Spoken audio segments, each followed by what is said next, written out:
챔피언스리그 16강 진출팀이 정해졌습니다. 이변이라고 해야 할지 이슈가 생기긴 했는데 파리 생제르맹이 2위로 내려앉아버린 상황이 발생했습니다. 파리는 유벤투스를 상대로 승리를 했습니다.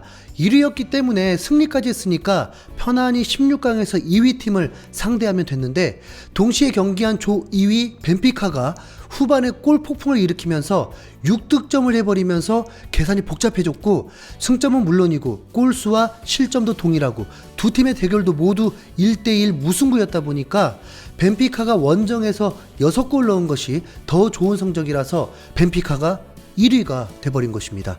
조별 리그에서 원정 다득점으로 1위를 가린 역사는 1992-93 시즌 챔피언스리그 개편 직후부터 현재까지 유례가 없었던 일입니다. 파리는 나름 충격적인 상황입니다. 하필 네이마르가 경고 누적으로 유벤투스전에 출전하지 못하면서 화력이 반감되었습니다. 분노를 한 팬들도 많았는데, 실점만 하지 않았어도 우리가 1위였어.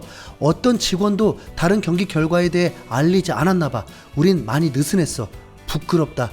위넨 만나고 광탈하겠다. 이제 우리가 상대할 팀은 맨시티, 위넨, 나폴리야. 16강부터 빅매치가 되면 곤란한데 조 추첨을 바라야 돼. 유벤투스가 오히려 승리할 수도 있었던 경기야.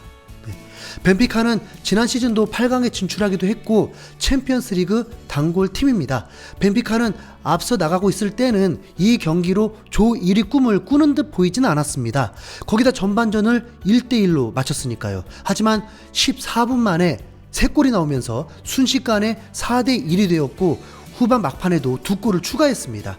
벤피카의 감독인 슈메트 감독은 의외의 답변을 했는데, 우리는 PSG보다 높은 곳에 설 수 있다고 믿었다. 대단한 업적이다 라고 전했습니다. 이렇게 되면 벤피카는 유벤투스에게 고마워해야겠죠.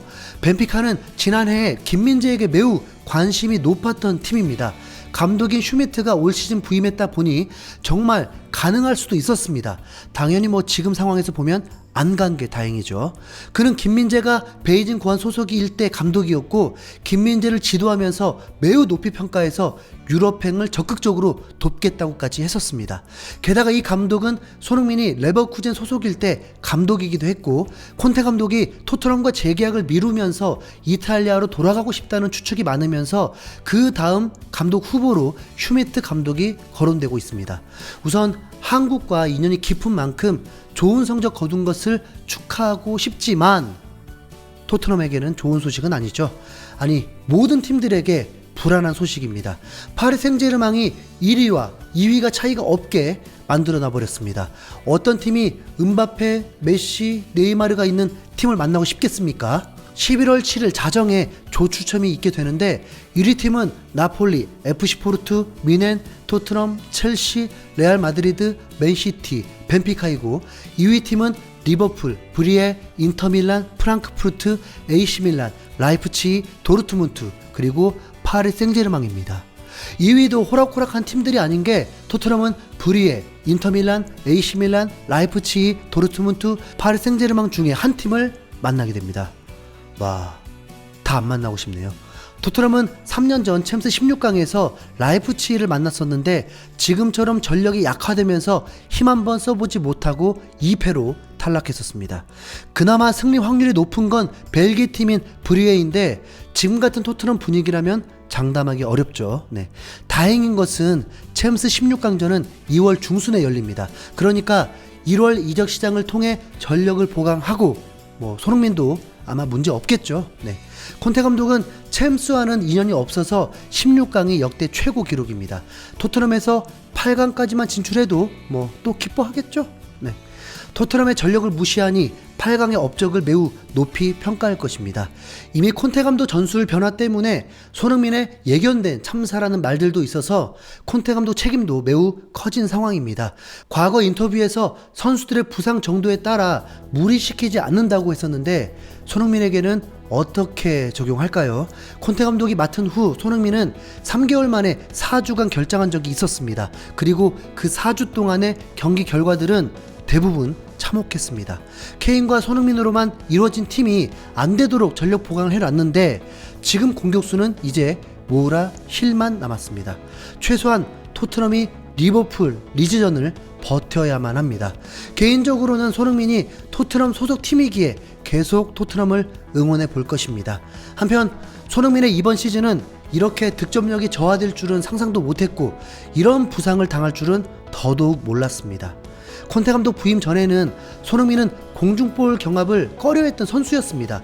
그래서 단점으로 지적되기도 했죠. 하지만 손흥민에게는 트라우마가 있었고 본인의 본래 포지션이라면 헤딩 경합 상황도 그렇게 자주 일어나지도 않습니다. 손흥민이 전성기가 되고 월드 클래스로 인정받으면서 요구사항이 더 많아지고 활용법이 더 다양해진 거죠. 손흥민은 우선 11년 전 함부르크 시절 공중볼 경합을 하다가 착지 과정에서 발목 인대가 파열된 적이 있습니다. 그래서 6주가량 회복 기간이 필요했었습니다. 또 1년 후 공중볼 경합을 하다가 뇌진탕을 당했습니다. 그때도 스트라이커로서 골키퍼와 크게 충돌하면서 뒹굴었었는데 그게 사실은 뇌진탕이었다는 게 알려지면서 정밀 검사를 하게 되었습니다. 2017년 월드컵 최종 예선을 치르면서는 공중볼 경합 도중에 팔이 골절이 되었습니다. 2018년에는 바르셀로나와의 챔스 경기에서 공중볼 경합을 하다가 알레냐가 손흥민 허리를 무릎으로 가격을 해버리면서 쓰러지기도 했습니다. 그리고 이번에도 공중볼 경합에서 은벤바 어깨에 얼굴이 찍히면서 얼굴 골절상까지 당하게 되었습니다. 공중볼이 아니지만 볼 경합 상황에서도 심한 견제가 화근이 되면서 2년 전 아스톤빌라전에서 팔 골절을 또 당했고 지난 시즌 아스날전에서는 홀딩이 팔꿈치로 얼굴을 가격해버리기도 하면서 퇴장당했습니다. 손흥민이 선수와의 경합 과정을 충분히 피하고 싶을 수밖에 없습니다. 이런 상황을 손흥민이 유독 많이 겪었던 거죠. 전달을 하면서도 더 속상하기도 한데 본래 손흥민 활용법이었다면 최소한 공중볼 경합 상황은 줄어들었겠죠. 공중볼 경합은 대체로 중앙지역에서 벌어지게 됩니다. 이번에도 하프라인 아래 중앙지역에서 사건이 벌어지게 되었죠. 그런데 당시 상황을 계속 볼수록 분노가 차오르는 게 손흥민이 쓰러진 5분 동안 카메라는 은벤바를 한 번도 비춰주지 않았습니다. 은벤바가 고의가 아니었다는 사과의 모습조차 전혀 보이지 않았습니다. 다른 마르세유 선수들이 수습하려 했고 산체스는 당황한 듯 계속 비춰졌습니다. 심지어 은벤바는 경기 후 인터뷰를 하게 되었는데 이 정신나간 놈은 손흥민에게 사과는커녕 마르세유가 유로파리그에 진출하지 못했다는 것에 스태프에게 분노하는 인터뷰만 했습니다.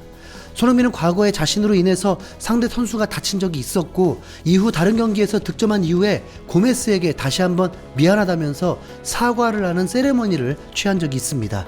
손흥민 성품이야 뭐 더 말할 게 없죠. 이 은벤바라는 놈은 사고를 친 것도 모자라서 득점을 한 이후에 마치 자신이 주인공인 듯 관중에게 더 열렬히 지지를 받으려는 세레머니를 펼쳤습니다. 손흥민이 경합에 대한 트라우마가 생길 수밖에 없겠죠.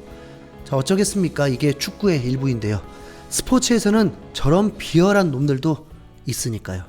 손흥민의 수술 결과나 추후 상황은 아직 공개되지 않았습니다.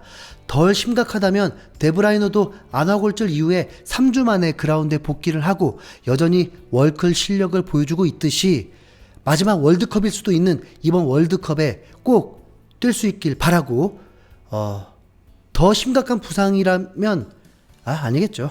네, 아닐 겁니다. 아니길 바라보겠습니다.